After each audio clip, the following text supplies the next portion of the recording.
बिस्मिल्लाहिर्रहमानिर्रहीम। अस्सलाम वालेकुम। उम्मीद करती हूँ आप सब लोग खैरियत से होंगे। आज मेरे किचन में बनने जा रहे हैं क्रिस्पी पकोड़े। बहुत ही मज़ेदार रेसिपी है। रमज़ान में सभी लोग बहुत शौक से पकोड़े खाते हैं। आप लोग भी इस रेसिपी को ज़रूर ट्राई कीजिएगा। तो चलें बनाना शुरू करते हैं। पालक क्रिस्पी पकोड़ा बनाने के लिए मुझे जो चीज़ें चाहिए, यहाँ पर मैंने ले लिया है आलू 1 अदद, जिनको हम लोग इस तरीके से बारीक बारीक स्लाइसिस में काट लेंगे। प्याज 1 अदद, उनको भी इस तरीके से बारीक स्लाइसिस में काट लेंगे। कोशिश करें कि आलू और प्याज को आप लोग मोटा ना काटें, वरना पकोड़े क्रिस्पी नहीं रहेंगे।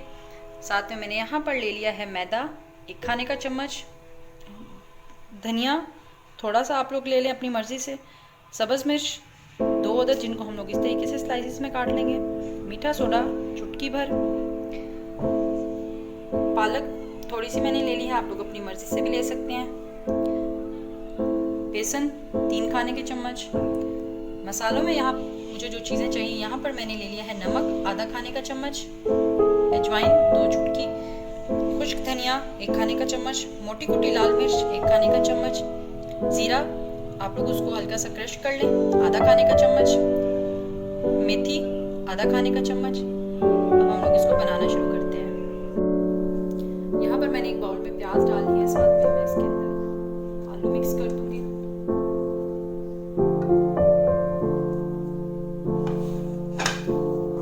पालक,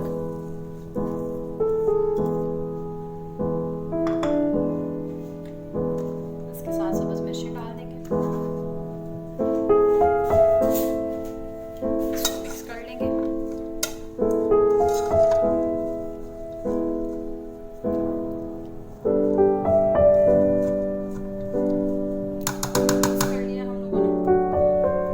सारे मसाले डाल दूंगी।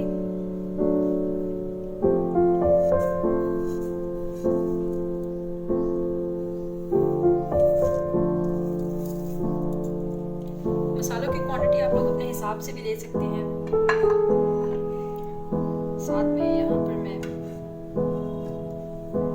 मीठा सोडा डाल दूंगी और इसको मैं मिक्स कर दूंगी।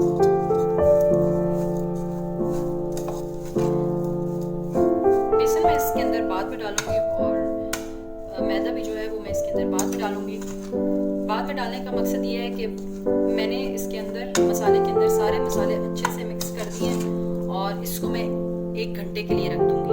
आप लोग कोशिश करें, रमज़ान में हमारे पास टाइम कम होता है अफ्तारी के लिए, फिर आप लोग ऐसा करें कि आप लोग इसको तैयार करने से 1 घंटा पहले आप लोग मसाले वगैरह सारे काट बना लें और सारे मसाले आलू प्याज पालक, अगर आप लोग पालक नहीं डालना चाहते तो आप लोग की अपनी मर्जी है, अगर आप लोग डालना चाहते हैं तो उससे भी टेस्ट बहुत अच्छा बन जाता है।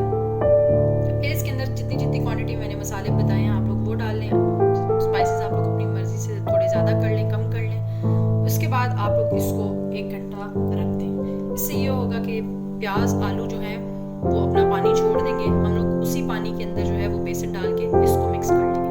उससे एक तो ये होता है कि हमारे पकौड़े बहुत क्रिस्पी बन जाते हैं और मैदा डालने का भी मेरा ये मकसद है कि इससे पकोड़े बहुत क्रिस्पी बनेंगे। बहुत ही यूनिक रेसिपी है, आप लोग इसको ज़रूर ट्राई कीजिएगा।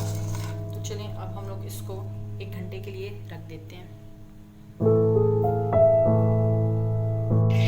यहाँ पर 1 घंटा हो गया था, मैंने पकौड़ों का बैटर तैयार करके रख दिया था। तो आप लोग यहाँ पर देख सकते हैं कि इसके अंदर जो है आलू और प्याज जो है वो अच्छे से पानी छोड़ दिया है मसालों में। अब मैं इसके अंदर मैदा डाल दूंगी 1 चम्मच खाने का चम्मच, इसको मिक्स कर लेंगे।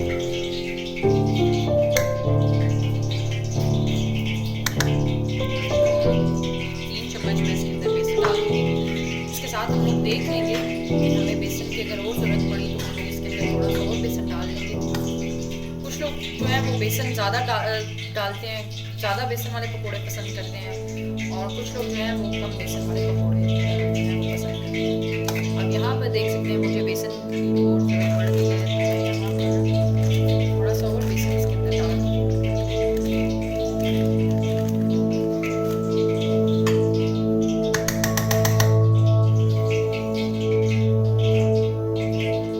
इससे होगा कि हमें पानी डालने की फिर ज़रूरत नहीं रहती।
आप लोग तेज़ ही रखेंगे। जब तक आप लोग पकौड़े डालेंगे, मसाला डालेंगे, आप फ्लेम जो है वो तेज़ ही रखेंगे।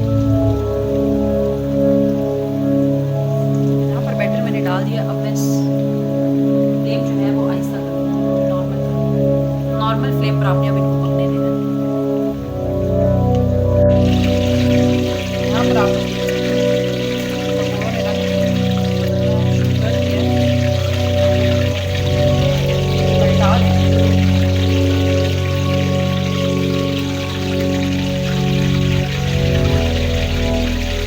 इसको आप लोग के आलू और प्याज थोड़े से मोटे आप लोगों ने काट लिए, तो आप लोग इसको 2 से 3 मिनट के लिए आप लोग इसको दम में लगा दें नॉर्मल आंच पे।